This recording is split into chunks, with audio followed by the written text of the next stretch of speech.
G'day everybody, welcome back to Baldur's Gate 3 and welcome back to the toll house of what was Wraithwyn. And in the previous episode we defeated Garangoth. I have a lot of questions about how that boss battle could have gone down, but I guess I perhaps took the most straightforward route. But I feel like perhaps maybe there could have been a better way. Try to maybe keep some of the gold that was available on Garangoth so that we could essentially get a bit more of a reward. But there's only one last thing for us to do here at the toll house, and that is to see if we can obtain all of this stuff here.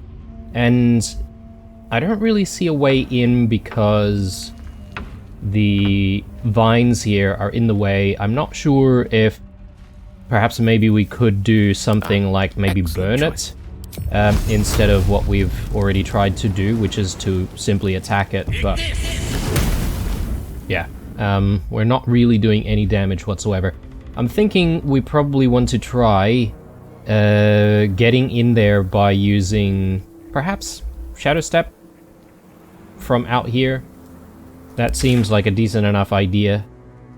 So let's get to that. What is the quickest way out there? Probably have to just go down this way. What to do? These boots have seen everything. Oh, okay, yes. Just from here.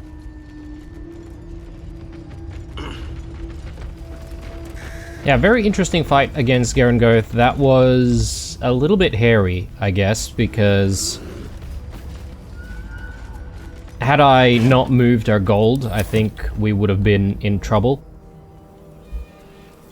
So I'm glad I made that decision. But it was still a relatively tough fight with the visages everywhere, dealing damage to us. And I was sort of thinking perhaps maybe one way you could defeat her is by not taking out any of the visages and trying to just simply damage her with all of her HP intact. And perhaps maybe when she goes down, there would be like literally a pile of gold waiting for us at the end of the battle. Possibly. Anyway, going to waste our Shadow Step here, or sorry, Misty Step rather. Yeah, we can only really use these after a short rest, but that's okay. We've got one more short rest available. And since I've got Astarion with me, let me just double check. Yeah, okay. So I've forgotten to actually put this in the hotbar as well. We do want to be switching between the Cal that we've got at the moment with this other one, the Shadow of Menza Berenzen. So yeah, while obscured, the number you need to roll a critical while attacking is reduced by 1. This effect can stack. Excuse me. And then Shadow of Menza Berenzen is, I guess, something that we want to put on in case we stumble into combat. So I think that's probably the better one that we have initially on. This is the First Blood one, which I think it's probably better that we go to Life Stealing. And we really just switch to the other set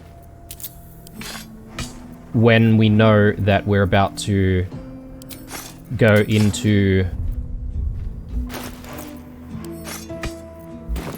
a fight that's going to, we'll switch to the other set if we know that we're going to do like a stealth attack to begin the fight, is essentially what I'm trying to say.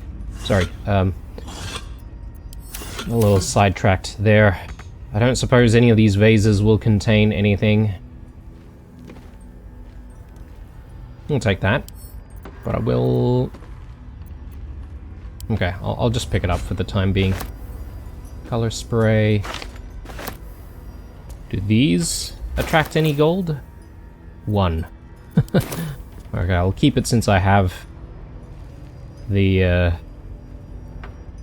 I have picked it up already, so...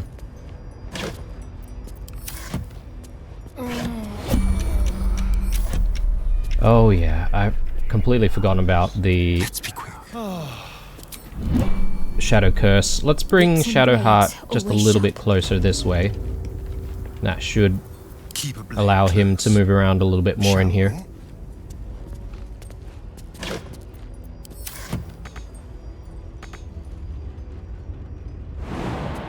Man. I guess I shouldn't really worry. A lot of these vases don't really have anything in it. There's a Selûnite prayer book. We have read something similar, I feel. Threads of silver. Dearest Selûnite, our fair maiden, weave our hearts with threads of silver, guide us with light of the moon, and quench us with the purest of tears. Shadows taunt us, hear our prayer. Shadows stalk us, hear our prayer. Shadows wound us, hear our prayer. Selûnite, thou with radiant loom, mend our hearts with threads of silver, heal us with drops of morning dew, and soothe our souls with softest starglow.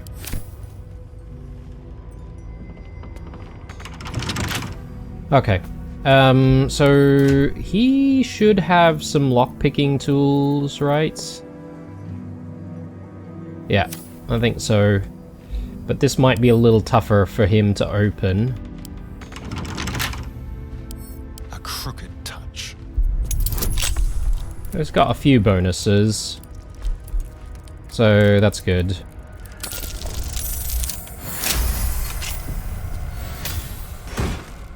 What do we have here? Fireheart. Fervent flames. Whenever you take fire damage dealt by another creature, you gain 2 turns of heat. Seems very situational, right? I suppose it's not a bad thing to have all of these situational type pieces of equipment where, you know, potentially you could... Oh, these are worth 30 each. What?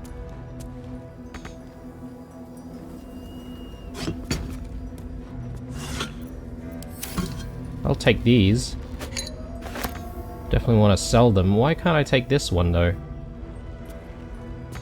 Says out of reach. Guess that's maybe a little bit buggy. Well, I've got to keep an eye out on bowls that look like this again now. I'm sure we may have seen some like those before. I think that's it for the toll house.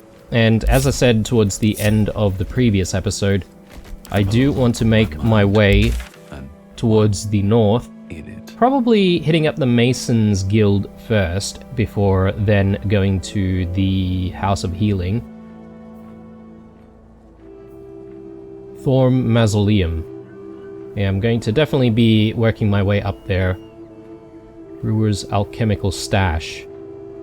Yeah, we'll definitely go there, but I think Mason's Guild first, so let's head up this way.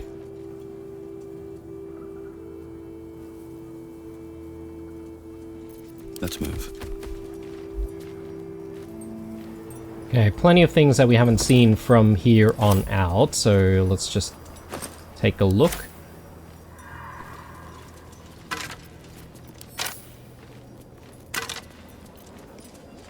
Dark Justicier's Plea. Shar, singer of eternal night. Is this the glory you spoke of? I have journeyed through sheer darkness with once unerring faith as my guide. I have faced myself in mortal battle. I have been hunter and the hunted within your labyrinth of shadow. In these trials I sought your favor, yet felt nothing but your contempt. I was promised the comfort of nothing, so why do I feel the torment of everything? In the final trial, I felt no triumph. The girl barely flinched as my blade pierced her flesh, yet her eyes betrayed her grief. How much torture had she endured? How many tears had she shed? What sort of man have I become, that I would inflict such torture?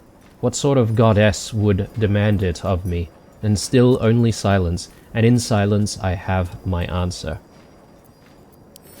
I guess this year started to maybe regret being a follower of Shar? Potentially.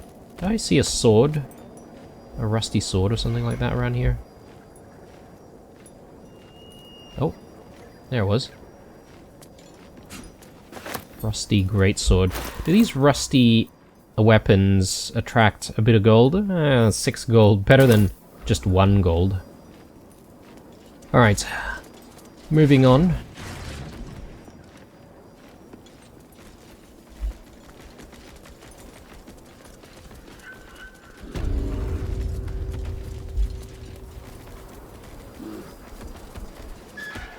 I think I've looked around here, the outhouses over there.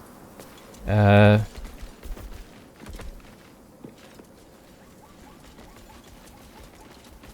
mean, which way should we stumble into the guild hall?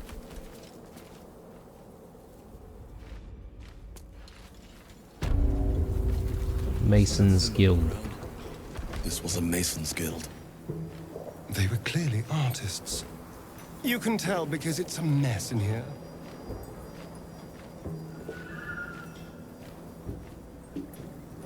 Skeletons on hikes there. A few things out here near the bridge, near the river. Perhaps maybe I want to hit that up first before going inside.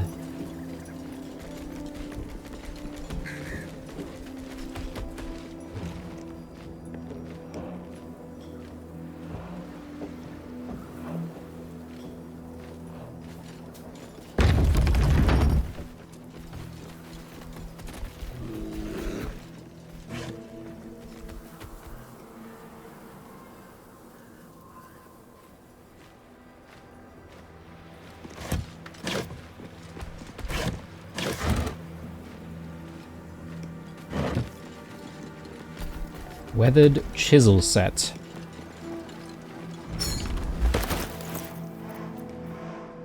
One gold.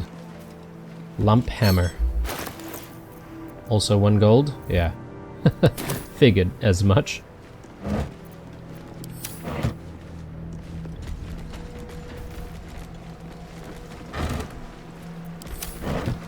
Alright, not too much going on out this way, but perhaps maybe I can take a look around there.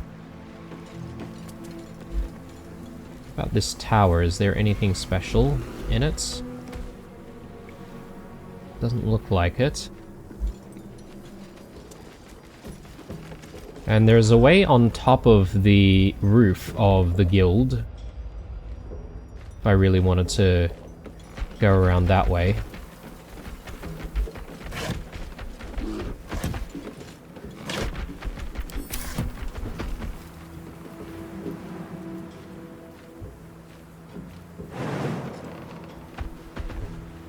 Could reach the other side, but perhaps maybe I don't need to look around there just yet until we've sort of had a look inside. And the rooftop will probably check that out a little bit later, once we know what's inside the Mason's Guild. And there's another pathway leading up this way, which for now I will ignore. Let this be a warning. Those who defy Shah's will shall suffer darkness without her blessing. Here goes nothing. Let this be a warning. Those who defy Shah's will shall suffer darkness without her blessing.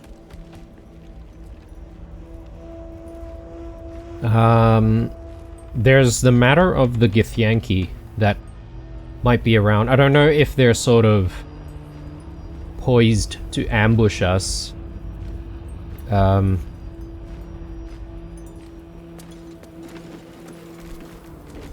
we did get that warning not so long ago.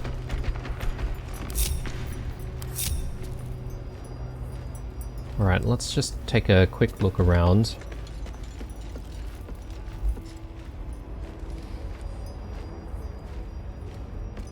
Barkskin recipe.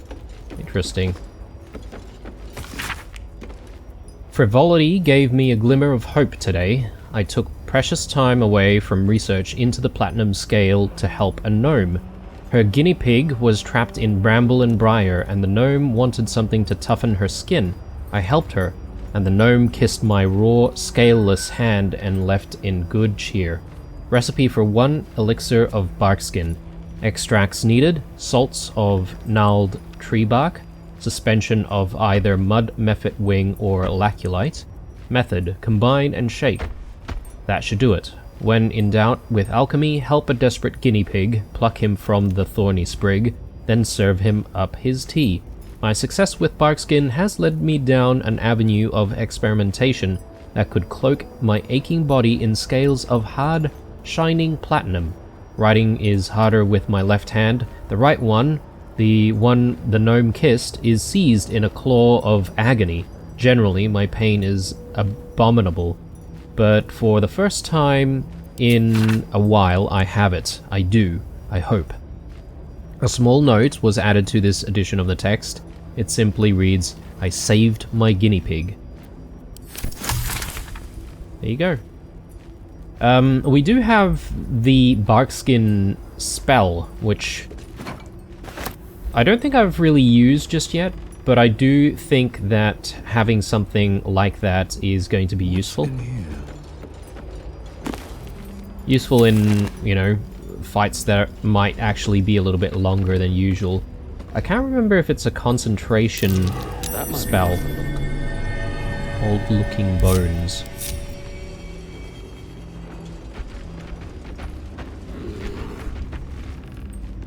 A pile of crushed bones of varying shapes, sizes, and creatures.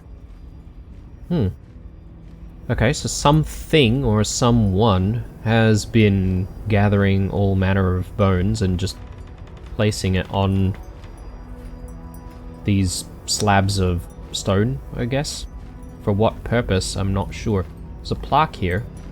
Here lies the Grand Mason, his bones and lies exposed. Grand Mason. Okay.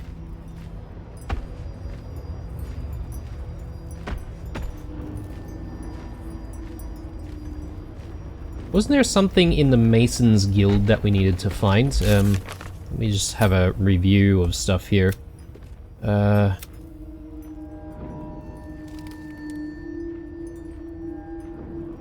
We learned that the Grand Duke was captured by Drow and taken westward. Moonrise Towers is a popular location. Yeah, agreed to look for the Grand Duke. We should head to Moonrise Towers. Yeah, okay, so we don't really know too much more about where the Grand Duke is being kept. Possibly on the upper levels of the tower. Tieflings, yeah, we strangely haven't cleared this just yet. So I might need to just go back and have a chat with every single one of those tieflings once more to make sure we cross this off.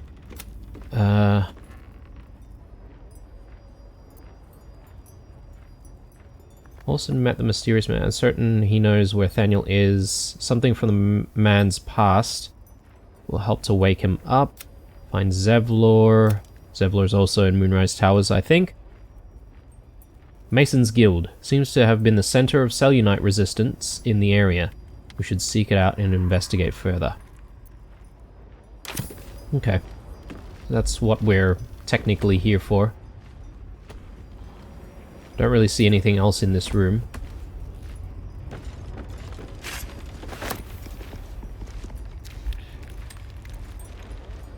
Don't mind if I do.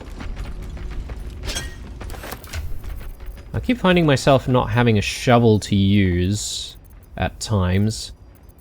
So I just wanted to distribute some shovels just in case, you know.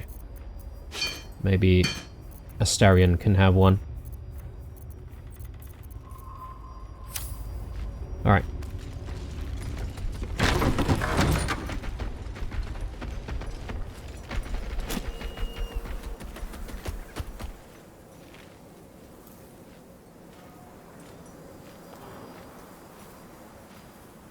So perhaps maybe we can check out here first. Some infernal iron. Very nice. Okay.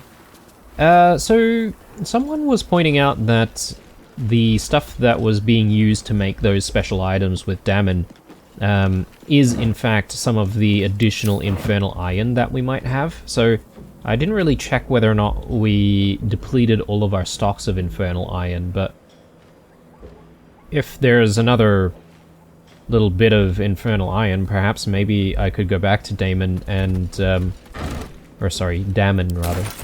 and see if he can make more stuff for us. It's not like we really get a choice of what he makes, but still.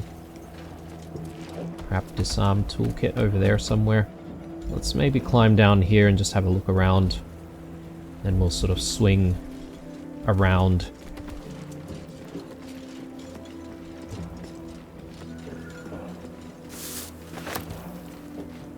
Just wait for everyone to join us.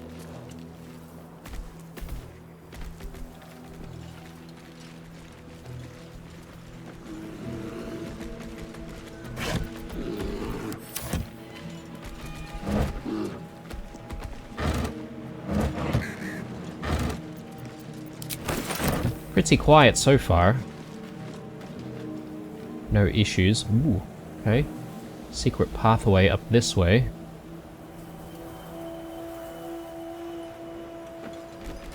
Actually, since we leveled up recently, I just wanted to take a look at our illithid powers and to see if anything else is unlocked. Yeah, definitely not.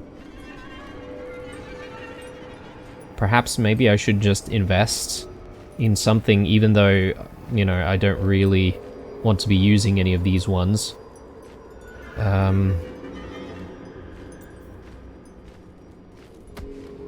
Invest a creature with a power that heals it when it attacks, but also makes it vulnerable to all damage.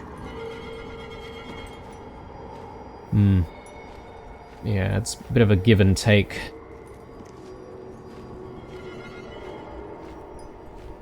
Displace. Creatures suffering fall damage because of your actions take an additional 1 to 8 psychic damage, or charm.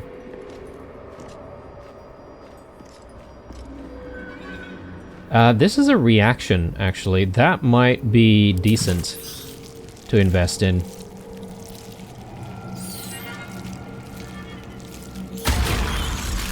Sure. I didn't realize it was a reaction. Okay, that hasn't really opened up any additional options, though. So...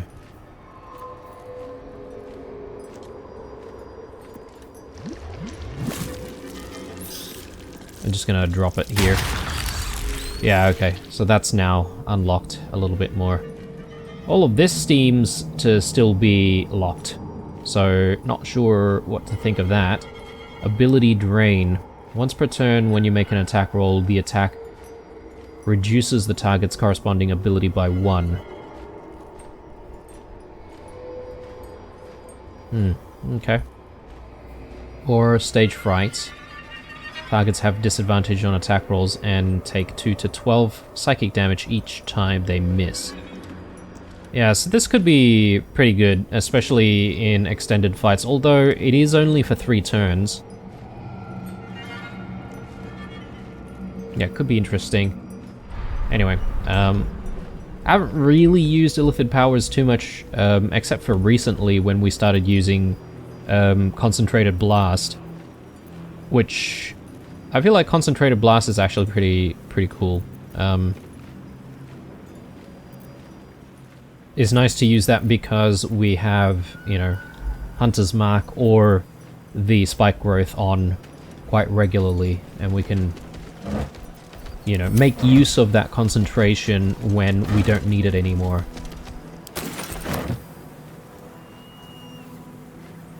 Okay, do I go around? I don't know. Perhaps maybe not. Maybe we just go inside again. Have a look around the building proper. Weathered chisel set. We've seen one of those.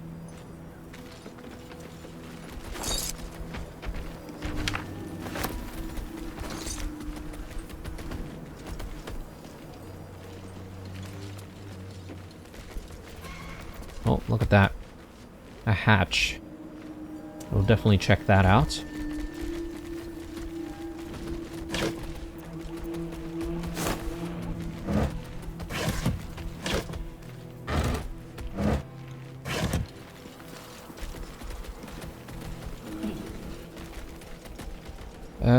Then there's maybe the upper floors, which I could get to from the outside here, so maybe that's a good idea to do first before we check out the hatch.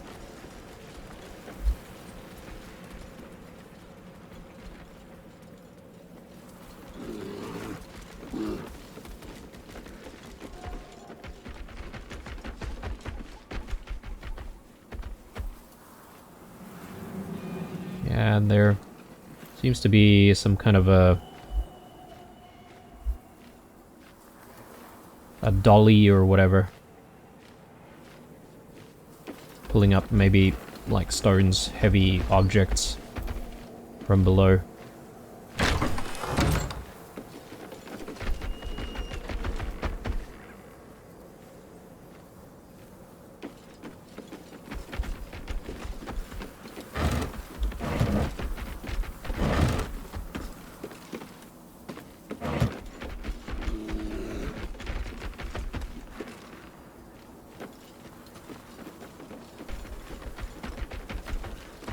Okay, not too much more on the upper levels there, so definitely gonna check out the hatch at this point. Everyone here? I think so. Alright, let's climb down there.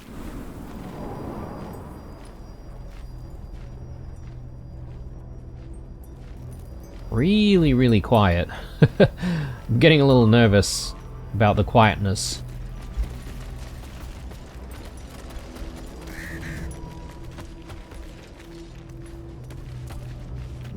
Can we actually use the elevator? Possibly. We'll test that out later, after we've had a look around.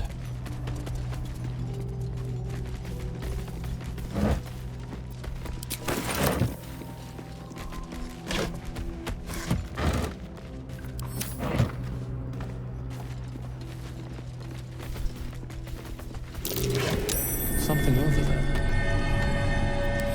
Let's take a look at this thing. Keyhold Herald.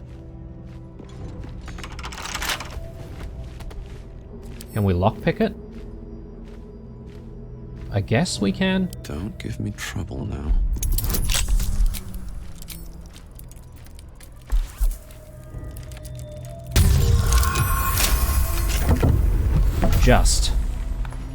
We just managed that.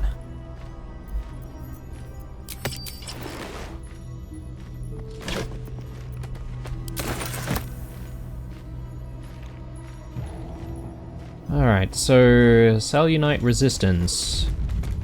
Let's see if we can discover a little bit more in here. There's a note on the wall here. Note from the Mason. Congratulations on finding this place, thief, but your journey ends here. Ooh, okay. Are we perhaps dealing with traps or something? I don't know if the Shadow Curse reaches all the way down here.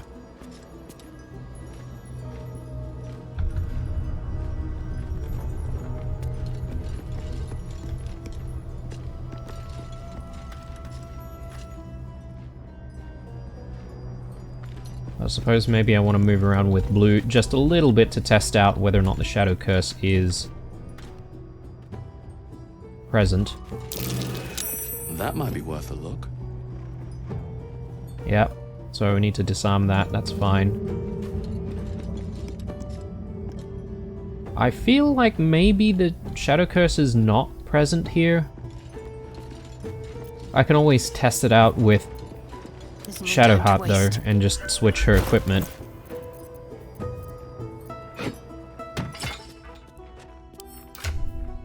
Yeah, okay. Looks good. And it'll be better if she has No time to rest. the mace on her. I'm ready. Can't give up now. What path lies before me? This thing's sort of moving around. Makes me a little bit worried. I don't know if we've seen similar things out there before where they sort of jiggle around a little bit.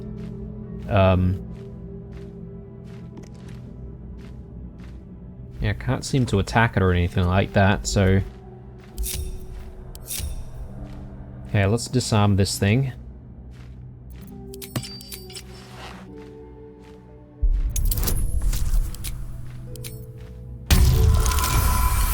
Just.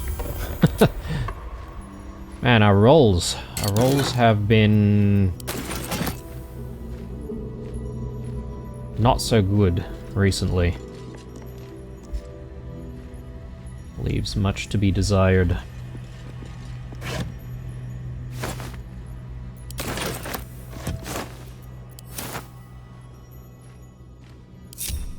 Okay, we may as well bring everyone together.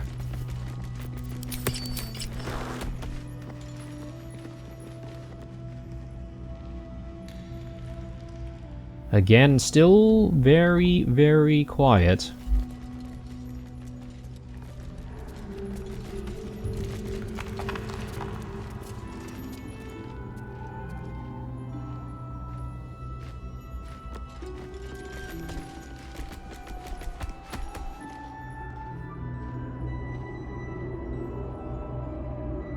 Wraiths. Shadows.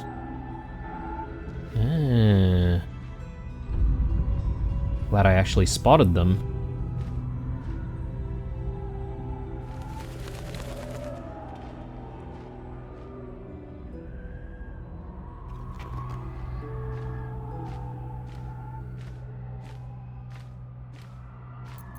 Careful, I bite.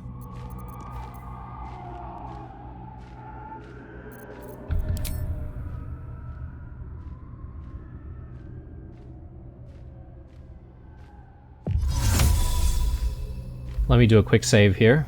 You never know. This could be a tough fight. Don't touch me. Moving.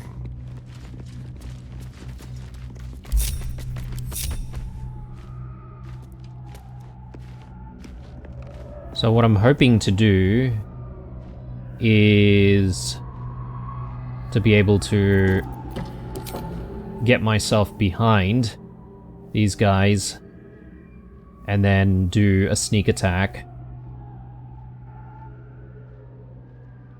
Is that worth doing? Possibly.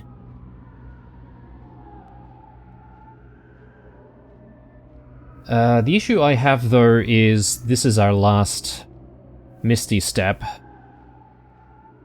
before another short rest. And we'll be kind of trapped here with these two. I think he's got something that allows him to move around without provoking an attack of opportunity.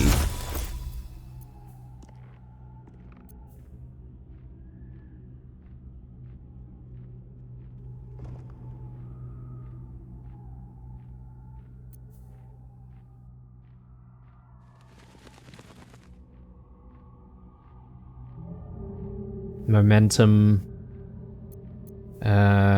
Let's see.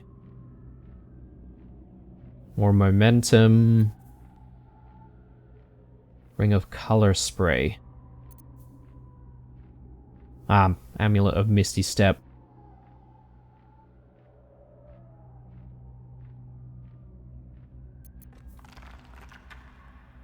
We could potentially do Shrouded in Shadow to try and get ourselves out of danger.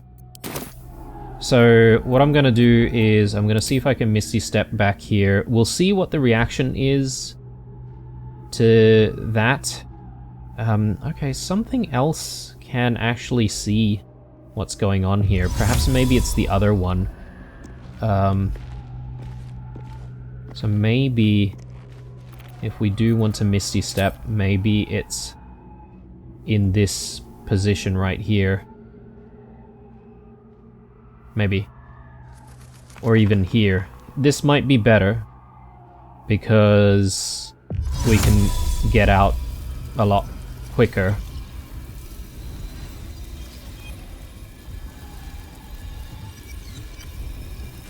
Yeah, let's do that. And then obviously we'll begin the battle proper with everyone else as well.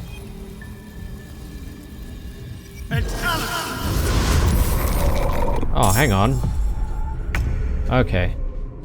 Righto. Right. Okay. Alright.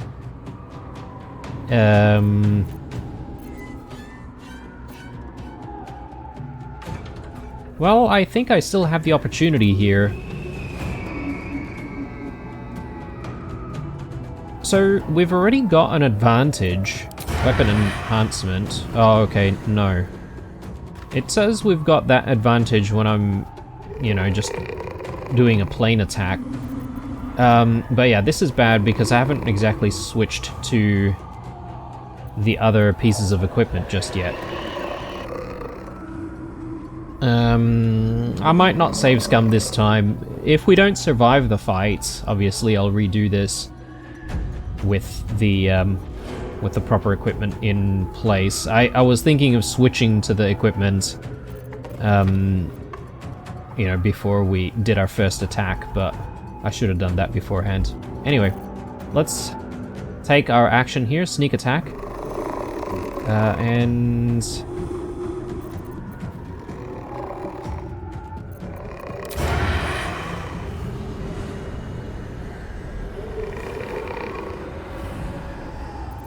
Oh, sorry. No, we do need to hide first. And now we should be able to do the sneak attack. Yeah. Okay.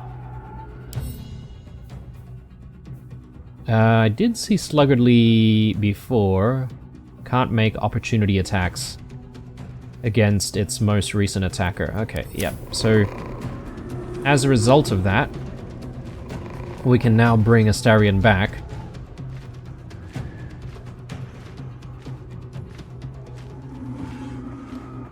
Outmaneuver them.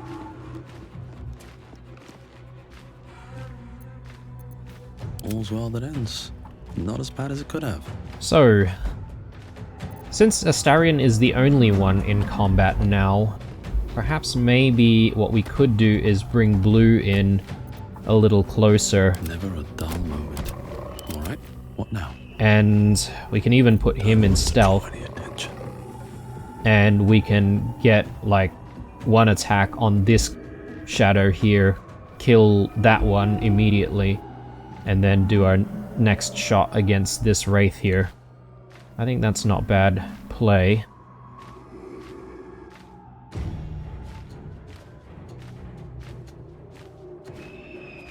On my way.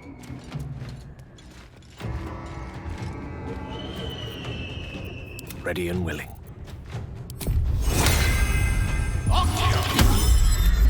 Maybe I should stay crouched forever. Nope. I want to think about why my eye is itching. Damn it. Okay. Everyone's been discovered now, except for Blue. Blue's still in it. Or out of it, rather.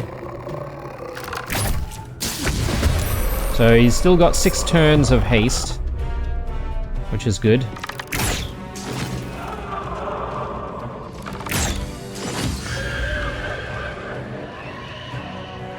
Oh, damn. I should be using Hunter's Mark.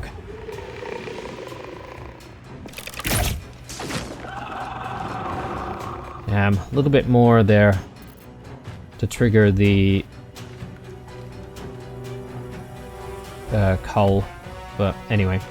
With haste. Blue, you're going to just hide up there. And that, and Astarion as well. Not now.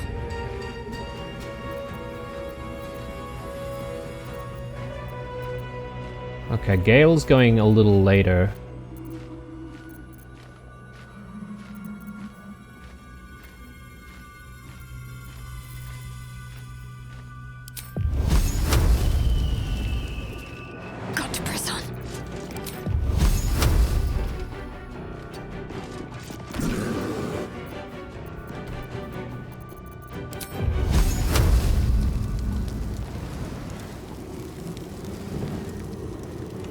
Yep, looks good to me. Guided strike.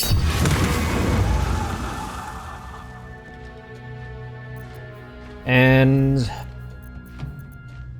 can she move a little bit? Yes, she can.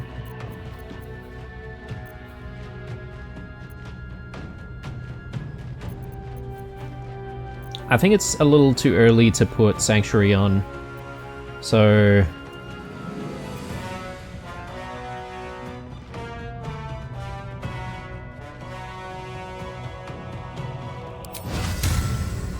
okay, that is purely to cast it on herself. I think Spiritual Weapon might not be a bad thing to use.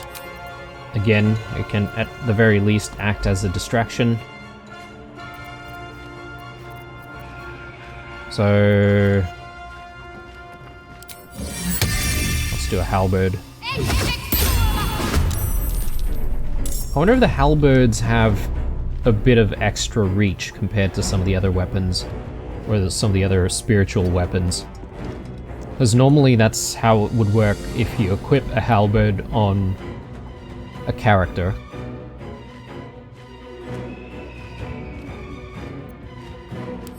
Alright, let's see what kind of pain we have to deal with here. These guys, yeah, these guys are going to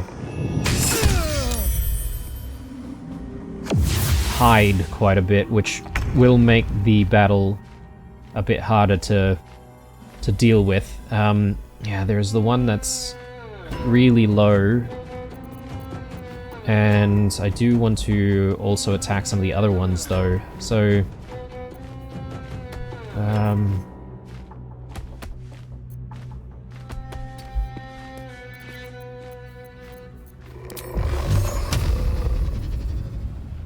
yeah, I want to try and hit some of the other shadows as well, and perhaps maybe use Magic Missile. But I do need to be up in the thick of it almost. Onward. Yeah, I can reach this one. So we'll fire off. I think maybe we'll upgrade this to a level 2. We'll do 2 on you, and another 2 on this one. Yeah, it's just the right amount of damage that we needed to defeat that one. So let's backtrack a little bit there, and we'll end our turn. Quoth. I guess Quoth can try and distract enemies if he needs to.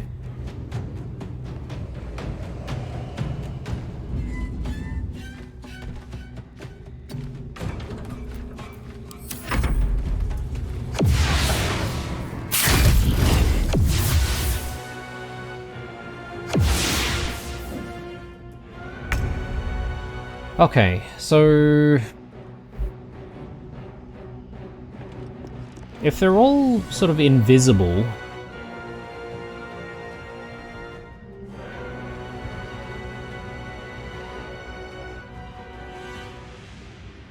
how do I deal with that?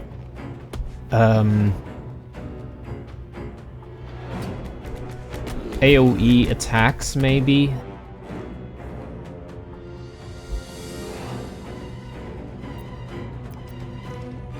I think this might be a good time for Spirit Guardians on Shadowheart, because as soon as they come close to her, they'll take damage.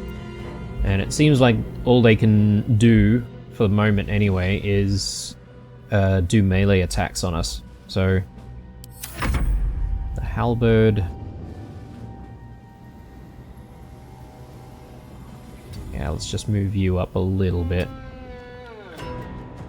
Can't really do too much more.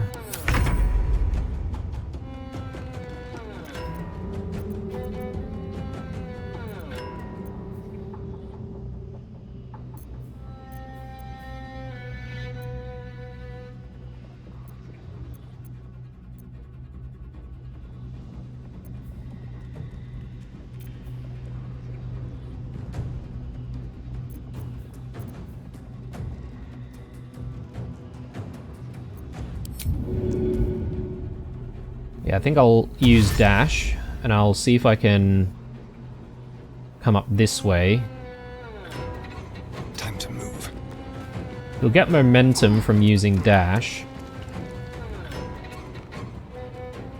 And I suspect we've got one of the shadows just in this area, so we're just going to do like a pincer attack. I don't know if the shadows can just move freely between different elevations. That could potentially be a thing as well. I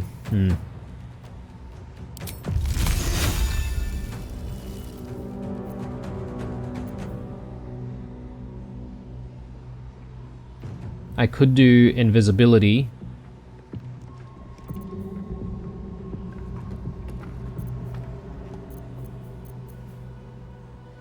I might do True Strike for now.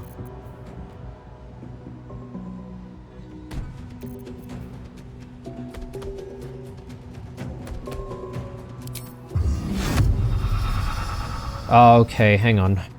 Gain advantage. Oh, right. So this is...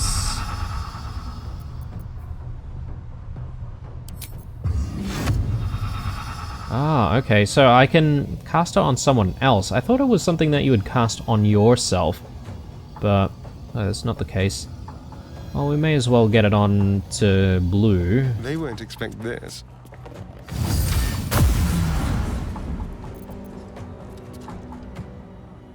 Wait a sec. Oh, I see. Okay, my bad. I didn't really understand exactly how to use this at all. So this is something that you cast on an enemy, and then you have advantage against it. Okay, so it's not like a blessing type thing. Goodness me. Alright, well, that was wasted, but as long as we don't attack blue, then we should be alright. Yeah, we'll perch you there. So much for peace. So, AoE attacks.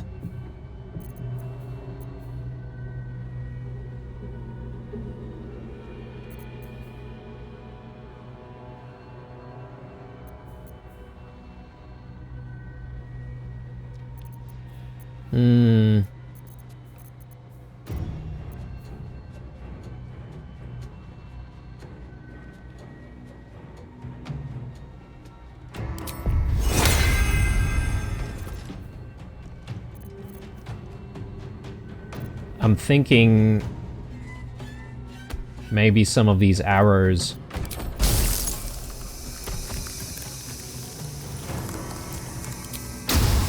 Arrow of Roaring Thunder. I don't know where the shadows might be though. That's the difficulty.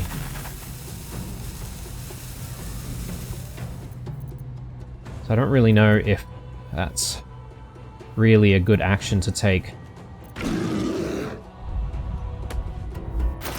Let's take a look at our equipment.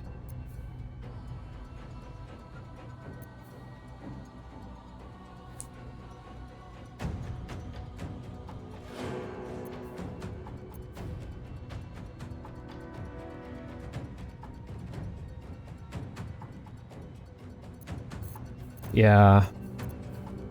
There's nothing that I can do, such as dash or whatever, to give me like a resource that I could then expend later. And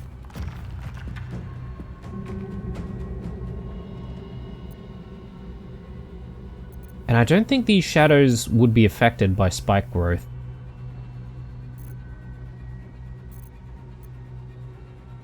So yeah, I'm a little confused as to what would be a good action to take.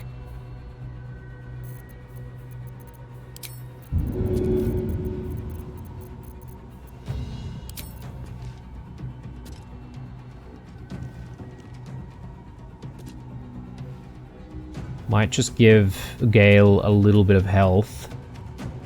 Just to keep him alive a little longer, obviously, if he is in trouble. That's actually pretty decent.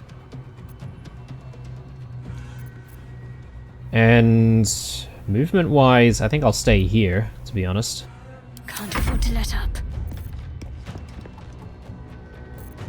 And I think this is where, hopefully, we'll be able to gain a little bit more of an advantage here if we do Spirit Guardians. So we'll do radiant damage.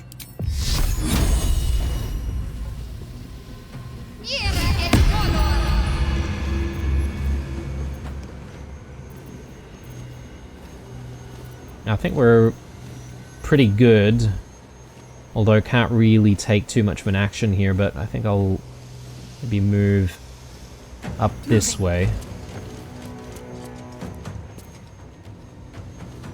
I suppose what I want to be doing with Shadowheart is perhaps maybe just moving around all over the place to see if we can catch these shadows skulking about.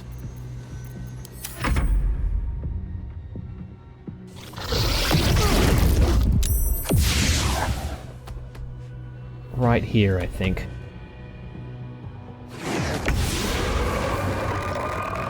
Nice. Okay, that's one down. Okay, I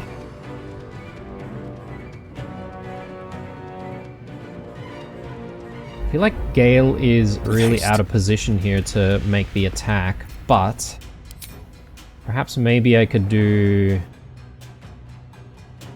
Yeah, I know this is gonna break haste, but I'm fine with that.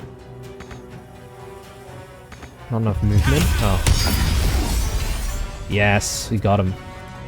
Very good, very good. Alright, let's end our turn there.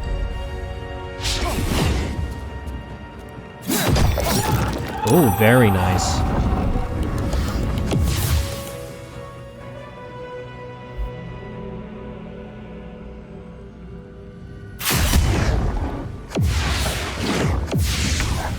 Just over here.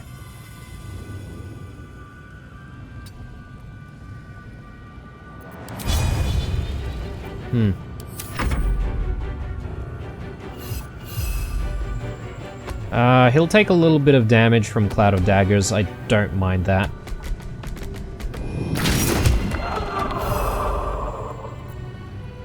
Let's get you out. Oh, yeah. Oh! Forgot about the, Oh, no. Very smart choices on my part. Forgot about the, attack of opportunity there. Astarion.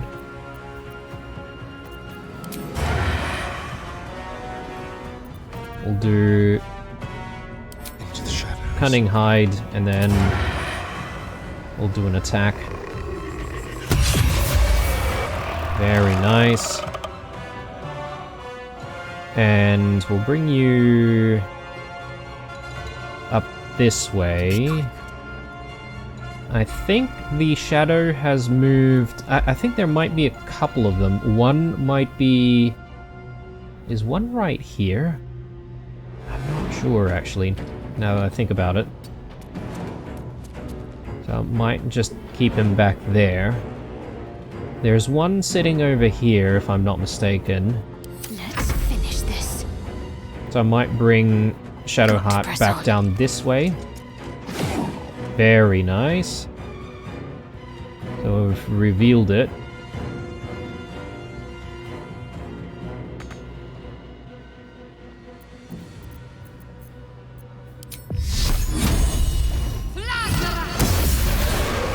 Very good. So let's end our turn there. Gone with the weave. And for Gale, Step by step. maybe we try to do yet another Cloud of Daggers. Just over here is, I think, where the shadow might be. I could be wrong, though.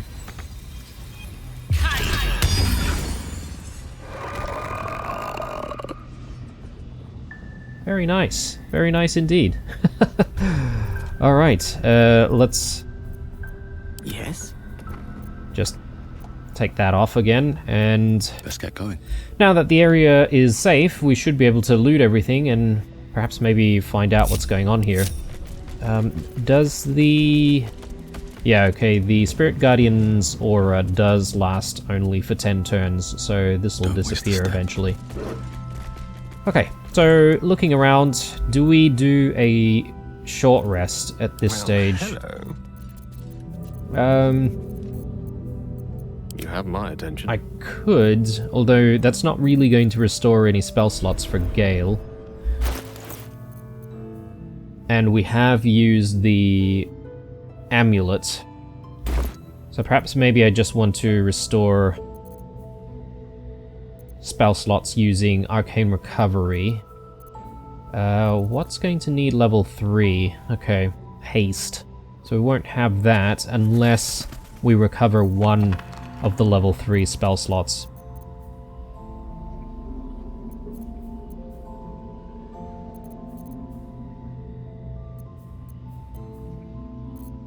Let's see. Yeah, I think I'll do just...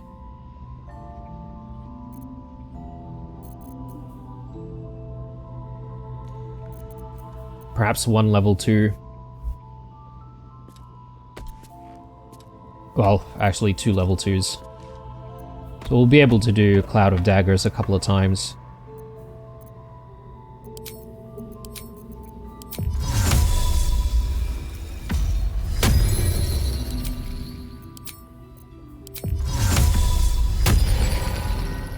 Yeah. Good. Is that blood? Ursa... No, never mind. Not looking so good. Quoth is gone, and we can't resummon Quoth, unfortunately. That's okay. I'll resummon Ursa. So we get a little bit more HP for Ursa. Shouldn't have wished to live in more Good. interesting Alright, times. Shadow Vestiges. Calloused hands work a hammer and chisel around a massive slab of rock. Months from now, a face will take shape. I do like the idea and the concept that, you know, a lot of these wraiths and shadows and whatnot are basically the spirits of people who were living in Wraithwind before. Corsairs of Luskan. This cultural analysis spends a good number of pages on Luskan, tucked like a gold filing, a gold filling rather, or some would say a pus-filled abscess at the mouth of the river Mirror. Luskan is a city of merchant princes, princesses, swarthily bandit princes, and the most diverse, cutthroat, and fractured cabal of pirates on Toril. Torn into factions, these piratical groups are known as ships. Here, the book details each faction with a frankly dizzying attention to detail. The one point of interest is that the ship Kurth faction are in fact controlled by a secret mercenary company of Drow. I wonder if we'll meet anyone from... where was it? Luskan. Harvest of Memory. Brought to the Shadowfell, which is a reflection of the world you're in, and a dark reflection too, rife with wickedness and twisted echoes and despair. By their raven queen, the Shadar Kai are elves, not even as you might find along the Sword Coast, but elves that reflect their home with their physiology and attitude. On the whole, they are cruel, nasty-minded people who are nonetheless singularly devoted to their queen and her domain of power. That domain is life and death, and in their unwavering fealty to their mistress, the Shadar Kai perform the thankless duty of ferrying the memories of the dead for her to admire in a kind of memory-based menagerie. Yeah, interesting. We're definitely getting Very well. some books that we've never read before.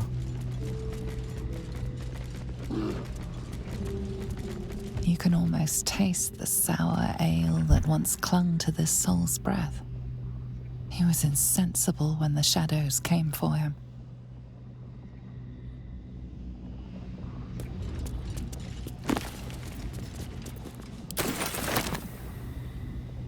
More for me. Moonrise diagram. A carefully drawn diagram of Moonrise Towers. A circle of red ink draws your attention, as though something has been stashed in the tower's prison dungeon. Tower's prison dungeon.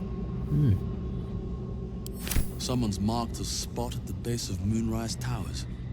Worth a look. Okay, perhaps maybe we might be able to see that marker on the map now. What's that? I bet this opens, but we'll come back to that in a second.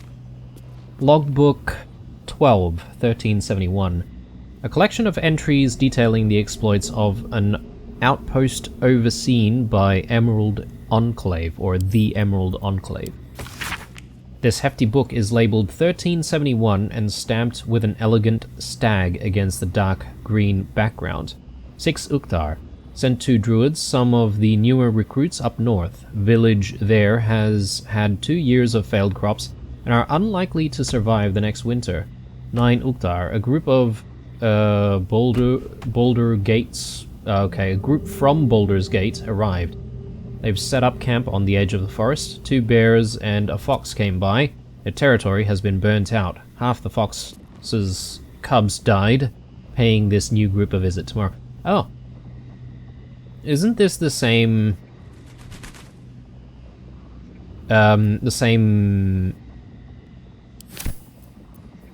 logbook that we've seen kind of near the Emerald Grove, or perhaps maybe in it?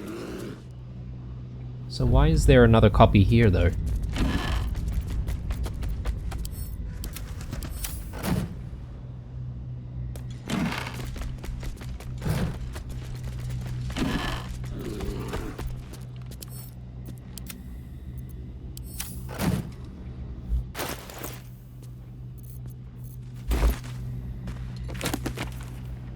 Jake's Encyclopedia of Eels. Loosely bound, uneven pages hang out of this book. The script is uneven and seems to be written in whatever color ink the author had to hand at the time. Forward. No one wants to read about eels, eh? You stuck-up Candlekeep gits can keep your books on magic and demons and celestial... Oh, yes, I remember this. Definitely read this one before.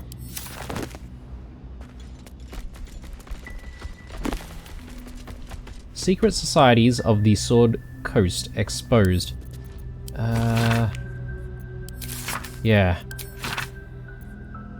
We have seen those. Let's take a look at what's going on in the center. Or actually, no, we haven't completely finished looking around here, apparently.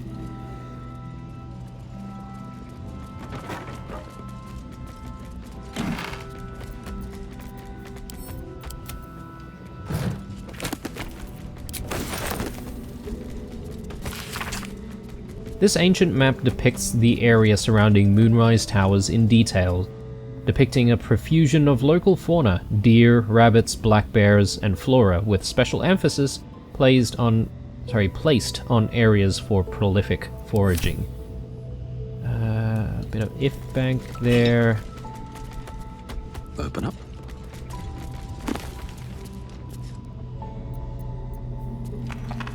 Flow of the Keonthar. I think we've read this as well. Maybe?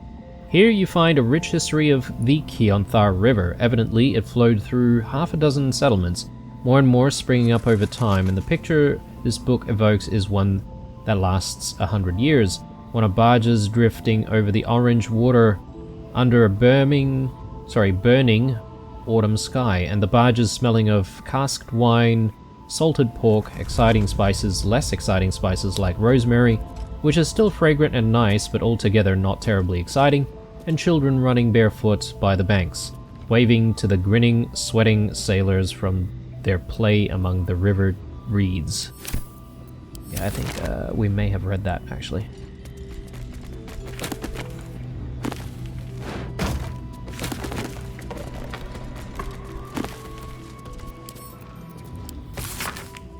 This diary records the life of John Meadowlin. He suffered from lycanthropy, becoming a werebear at the advent of the full moon. Cured of his condition by a priestess of Selûnite, John Meadowlin exchanged his claws for a greatsword and a cause. He would keep this priestess, her name was Erlona, safe from the trouble on the highways and byways. Furthermore, he would bear witness to her many miracles, for Erlona was a saint of the goddess, and gifted even more than he could ever have imagined. They never fell in love, though their friendship was quite something.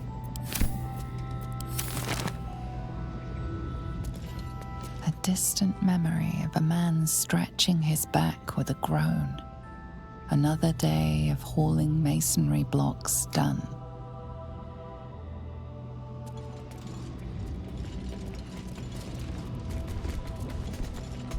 Before the shadows, there was once a house full of warmth and children's laughter in this one's life. No more.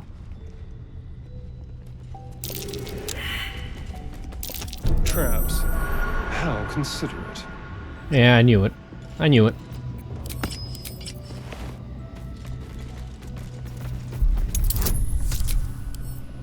$21. Oh. Yeah, we're not gonna get this, are we? Oh no, we are. Nice. Come on, open up.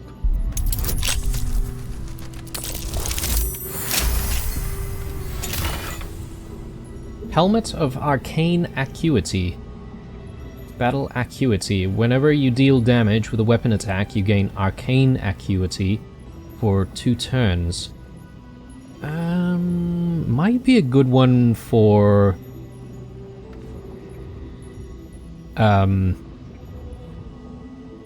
Will, potentially, because you do need to make a weapon attack, right? Perhaps.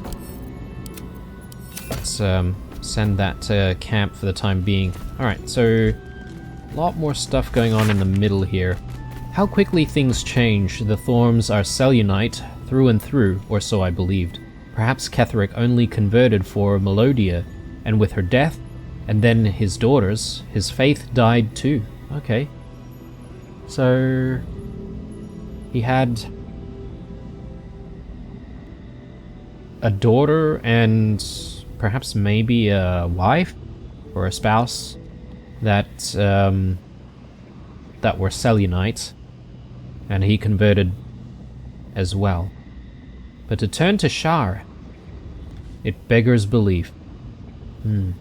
Completely gone the opposite, right? If you then start believing in Shar and then converting. Unless he was just power hungry. Ketheric's justiciars are growing greater in number and more determined to rout out any traces of Selûnite in Wraithwyn. Why do they think this town was built? One cannot rip out the foundations of a building and expect it to remain standing. Brother and I remain the last 2 bastions of Our Lady of Silver in the town. A few, the trusting few, come to worship in secret by moonlight nights. Others converts all. Whether they truly believe, I cannot say. Impossible, isn't it? Sick of standing idle while justiciars gain power in our humble town, what will become of us if we allow it? I met a man who was no man, touched by a devil, or maybe worse, but he offered me something I couldn't refuse. Help. The time is now. Ketheric's justiciars, their stronghold in the temple below, they will be wiped out, all of them. I didn't ask how, I just want them gone. Let the Harpers have at Ketheric now. They'll make short work of him. Okay. Just managed to gain a little bit of XP there.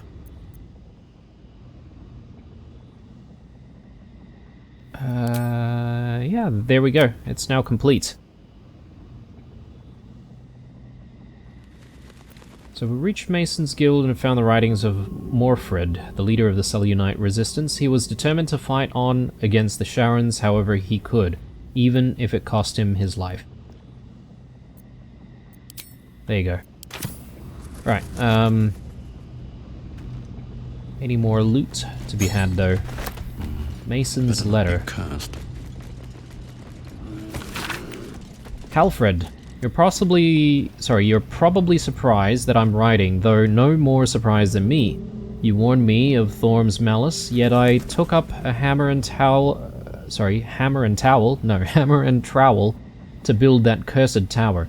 You warned me of coming war, yet I built the prison that would contain his foes. You warned me, I did not listen. It is my deepest regret, and I must atone. I know more about the tower construction than anyone, and possess innumerable tools and supplies besides. Gather your allies at the last light, and let us devise a plan to infiltrate Moonrise Ketheric's plans for war. He expects to face halberds and staves in the light of day. We will end him with a dagger to the back before he can so much as raise a blade. I don't expect you to forgive me, but I hope that you'll try. Your brother, Morfred.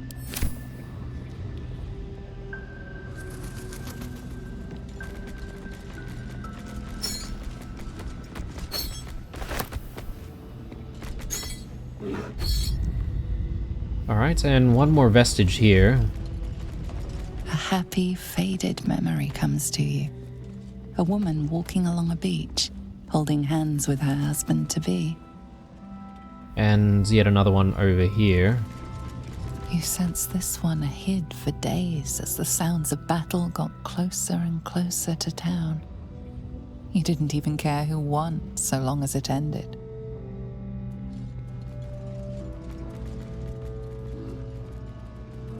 Alright.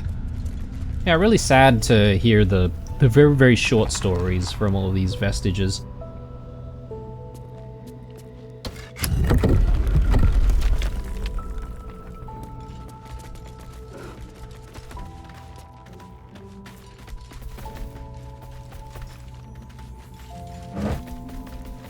Okay, what kind of goodies will we have here?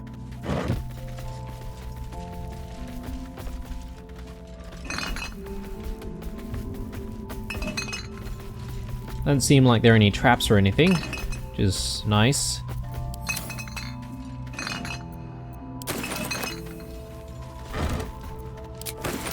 Couple of big chests. Oh, and there's a lever. What does this do? Okay, it just closes the door.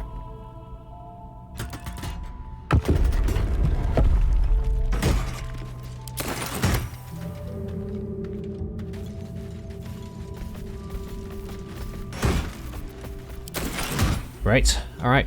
Plenty of loot.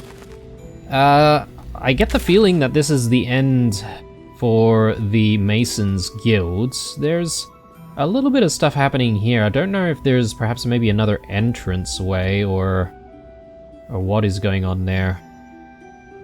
Maybe not, because I am seeing just a line here that sort of blocks the area off.